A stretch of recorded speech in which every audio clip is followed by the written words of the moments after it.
Live from Fargo and serving you on TV, online, and on the go. This is Valley News Live at 5. Sure, you'll get away with it a few times or even many times, but it'll be that one time that you don't. What's causing all the wrecks in the construction zones that are clearly marked in our area? That's the question people are asking tonight, because there's been around a dozen crashes in the last week in the construction zone along I-94. Good evening and thank you for joining us. Andrea has the night off. Valley News Team's Cornelius Hawker talks to someone who says most of these accidents could have been prevented if people were paying closer attention to the road. People pay attention to stronger fines. Take a look at Minnesota. It's a great example. Driving in a construction zone, $80 minimum fine in North Dakota, $300 in Minnesota. Justin Kirstan, an advocate for cracking down on distracted driving, says that phone call or text can wait. I've met a number of family members who have lost loved ones, and it's nothing short of stunning to see what they've gone through and what they have to live with. Most of the crashes in the construction zone along I-94 are still being investigated, which means the cause of the wrecks haven't been released. But with clear signs marking the zones, it's hard not to believe there had to be some sort of distraction. Culturally, society's not saying this is a big problem, or we give it lip service, but we're not putting the rubber to the road and saying, yeah, they've got to serve some time and do some community service. It's no different than drinking and driving. You make a cognitive decision to drink and drive. You can avoid doing that. It's the same thing when you decide to put that cellular communication device in your hand. You're making that decision and it's completely avoidable. Sergeant Tim Bergman says you should think of this the next time you decide to text and drive. I don't know if it's 4 to 8 seconds, 12 seconds to compose a message. Imagine the distance that you are traveling in that time frame where you're, not paying attention to the missile that you're conveying down the roadway. A missile that could end someone's life. Cornelius Hawker, Valley News Live. Kirstan, the executive director of the North Dakota Active Transportation Alliance, says they hope to work with the lawmakers in the coming months to get laws in place to prevent tragic accidents caused by distracted driving. And after a bit of a crazy weekend in the valley weather-wise, today was much more quiet. Let's send it over to Chief Meteorologist Hutch Johnson for a first look at tonight. Hutch? Yes, and quiet is much better for many of us. As we take a look at our regional temperatures, the colors help illustrate the cooler air that is pushing in from the north. So winds are from the north and we're gradually cooling off a bit and drying out, still in the 80s though in the southern valley, 90s in central South Dakota. That's where any strong storm chances will be. Far to the south tonight, our southern counties may see some thunderstorm development. It does look like temperatures are going to be a little bit shaky. We're talking about some 60s by this evening with the north wind continuing. Coming up, I'll have your hour-by-hour forecast. The week ahead overall looks a lot drier and quieter, but storms are in the forecast. I'll tell you when, Christine, here in a moment.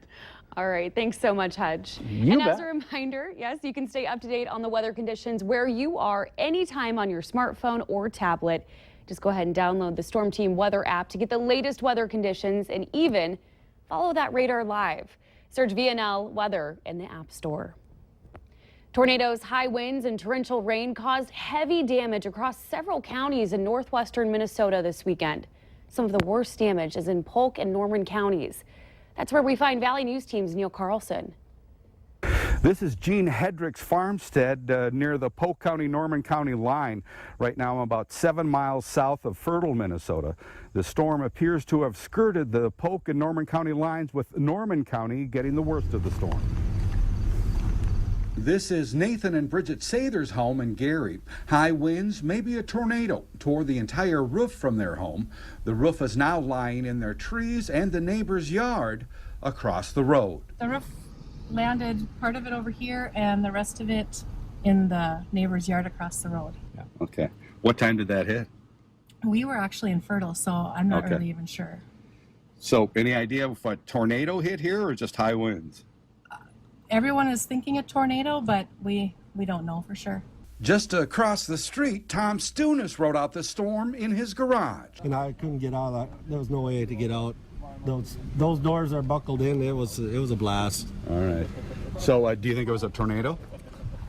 With that kind of wind, the way the trees look, I would have to say it had to been something of that nature. I don't know how it couldn't.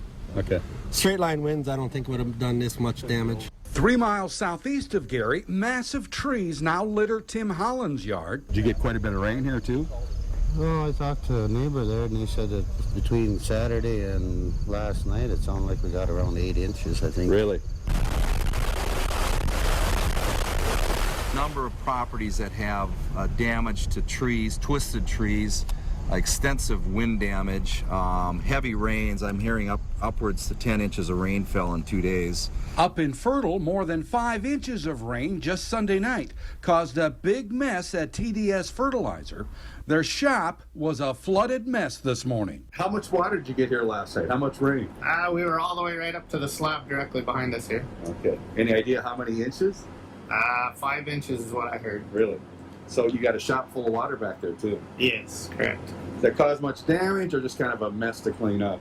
Just a mess to clean up, it looks like. A mess that stretches for miles across Polk and Norman counties. In northwestern Minnesota, Neil Carlson, Valley News Live. The National Weather Service is checking out damage around that area to see if a tornado was responsible for some of it. And for residents in Gary, Minnesota, the storms brought up old memories. Back in 1978, a tornado went through the town, killing 4 people and injuring 38. Last night, residents said they were surprised how long the storm stuck around the town. And there was a huge rolling cloud, and fingers were coming up and down many different times. You know, we physically didn't see any touchdowns, but when we did feel that it was getting pretty hairy, we came back home. There are also reports of trees down and building damage in Neillsville, Minnesota. A Fargo woman has been arrested on burglary-related charges in Moorhead. 35-year-old Amanda Lee Olson was found inside a fenced-in storage facility early this morning in the 1700 block of 25th Street South. Police say she got into one of the units and cut a padlock and was found in Olson's car. Olson is facing trespassing and possession of burglary tools charges. Recent reports say over 2,500 refugees will be moving to parts of Minnesota. That's the most the state has received at one time in nearly a decade. The Star Tribune is reporting that 2,338 refugees settled in Minnesota last year. Now, in 2014, Minnesota spent more than $31 million cash in food or cash assistance and $137 million in medical assistance for residents who came as refugees. North Dakota State senior linebacker Nick DeLuca left the game against Charleston Southern on Saturday early in the third quarter with a shoulder injury. Today, Bison head coach Chris Kleinman said DeLuca would be out 2 weeks and could be back for the Eastern Washington game on September 10th. Junior Matt Plank, who filled in for DeLuca during the Charleston Southern game, is expected to fill the middle linebacker spot in DeLuca that he can't play. NFL quarterback is making headlines after he refused to stand during the national anthem at a preseason game on Friday night. San Francisco 49ers quarterback Colin Kaepernick sat during the national anthem at a preseason game against Green Bay. Following the game, he told the NFL Network, "I am not going to stand up to show pride in a flag for a country that oppresses black people and people of color."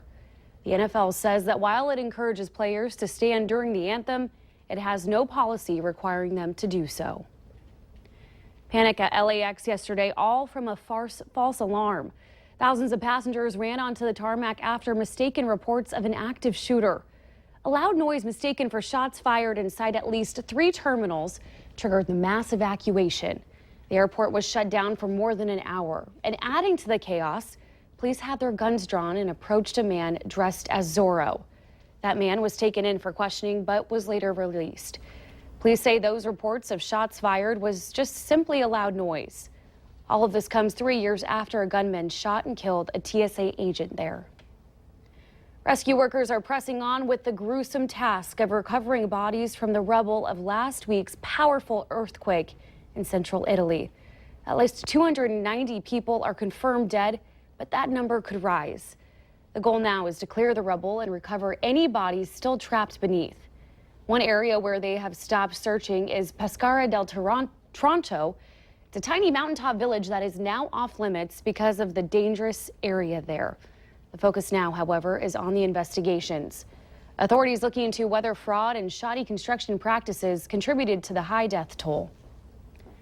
The cities of Grand Forks and East Grand Forks will have a citywide spraying tonight from 8 to midnight.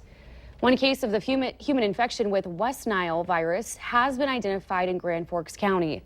The mosquito most common for transmitting the virus is most active just before sundown and throughout the night into the early morning hours. Tax incentives are being talked about again at Fargo City Hall.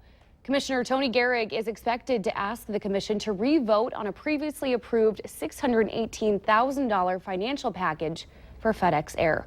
The city is working to secure their move from Grand Forks to Fargo. Also, we do plan to ask the decision makers about the scope of Fargo's incentive program. How much are they giving out and what are we getting in return? Look for that story tonight on Valley News Live 10 at 10. And of course, remember to like Valley News Live on Facebook so you can follow the latest news, weather, and breaking news updates anytime on your feed. Just go ahead and search Valley News Live, like our page, and you'll stay informed throughout the entire day. Still ahead tonight, if you are in need of an EpiPen, you're in luck. What Mylan is doing to make sure you get what you need at a cheaper price. Still humid and quite warm in the FM area. It does look like relief is on the way. Grand Forks still warm today as well, but the 70s are returning.